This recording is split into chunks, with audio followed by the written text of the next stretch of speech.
저는 조선대 건축공학과에서 건축 재료를 담당으로 하고 있는 김현기라고 하고, 지금까지 13년 정도 건축에서 행동을 하고 있습니다. 주제는 사실은 저도 아직 명확하게 잘 모르겠어요. 그걸 그렇게 말씀드리는 게 더 좋을 것 같고, 왜 그러면 주제를 공동체성의 회복으로 해석하시는 분들도 있을 거고, 그 다음에 예를 들면은 유학이라든가 아니면 아도레시스라고 그러죠. 사춘기로서의 이 귀환이라고 생각하시는 분들도 있을 거고, 학교라는 공간을 키워드로 잡았을 때 각각 한 수많은 분들이 생각하시는 모든 키워드들이 다 다를 거라서, 이거를 발제하실 때 어떤 목적을 가지고 발제를 하셨는지는 저도 정확하게 잘 알지 못하지만, 아무튼 그거를 본인들이 그 팀에서 각각 이해하시는 대로 간다고 한다면 그거를 가지고 여러 가지 자유도가 높은 작품을 만드실 수 있지 않을까라는 생각이 듭니다.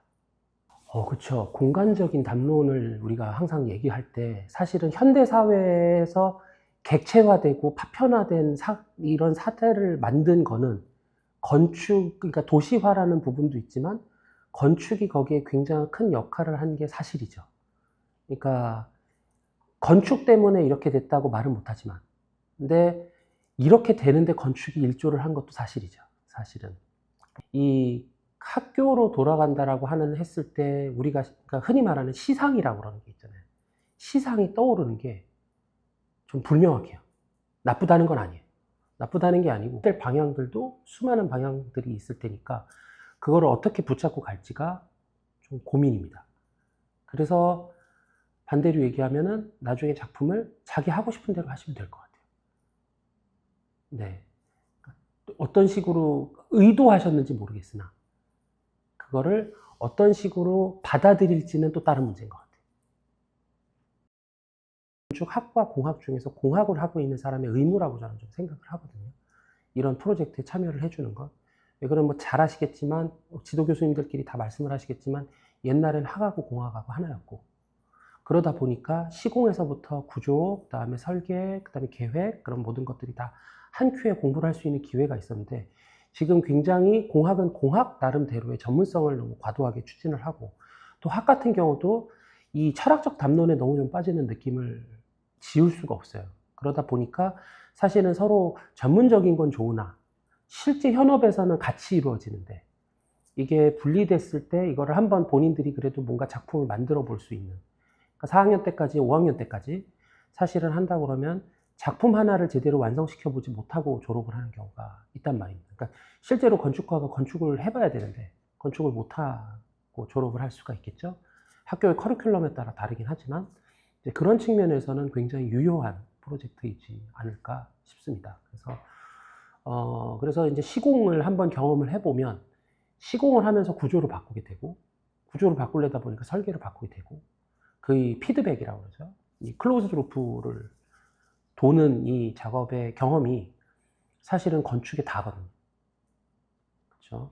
그래서 우리가 건축 설계의 공고성이라고 하는, 그러니까 내 설계가 맞다 그래서 끝까지 밀어붙일 수 있는 사람은 사실은 많지 않은데, 그게 본인이 초대가라서 이제 뭐 건축 공학하는 팀들이 와가지고 막 다 만들어주고, 이거 살면서 이런 경험 거의 못 해보거든요.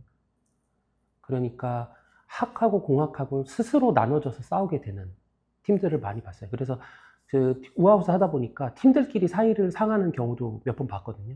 근데 그게 되게 중요한 것 같아요.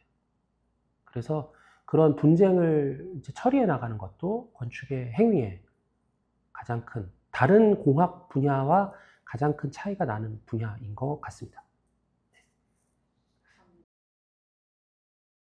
그러니까 저는 공학에서 일을 하다 보니까 그거에 대한 뭐 철학적 담론이나 이런 부분에 대해서는 사실은 크게 도움을 드릴 수 있는 부분이 없고 전문적이지 못해요. 근데 이제 실제로 짓다 보면은 무너질까요, 안 무너질까요, 버틸까요, 안 무너질까요? 라는 것들에 대해서 고민이 좀 많으신 것 같더라고요. 그래서 그 부분에 대해서는 제가 도움이 될 수 있지 않을까 싶고, 첫 번째. 두 번째, 설계를 하실 때 보면 요즘 추세인지도 모르겠는데, 근 4년 동안에 제가 느끼게 된 건 그 액티브 건축이 굉장히 많이 늘었어요. 그러니까 움직이고 키네틱한 작업들을 많이 보게 되는데, 그러다 보니까 작품을 만드는 데 빠져서 초심을 잃어버리는 경우가 많이 있습니다.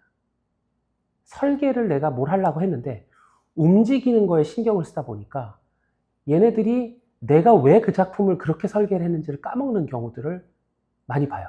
그래서 요즘 그 AI 엔지니어링도 마찬가지인데 AI를 한 사람이 하나가 만드는 게 아니고 사실은 그거를 제네레이팅 하는 사람과 크리틱 하는 사람과 그거를 나중에 정리를 하는 팀과 그거를 AI 인공지능 할 때 나눠서 하거든요. 그 하네스 엔지니어링이라고 그러는데 마찬가지로 팀 안에서 팀을 좀 나누셔야 될 거예요.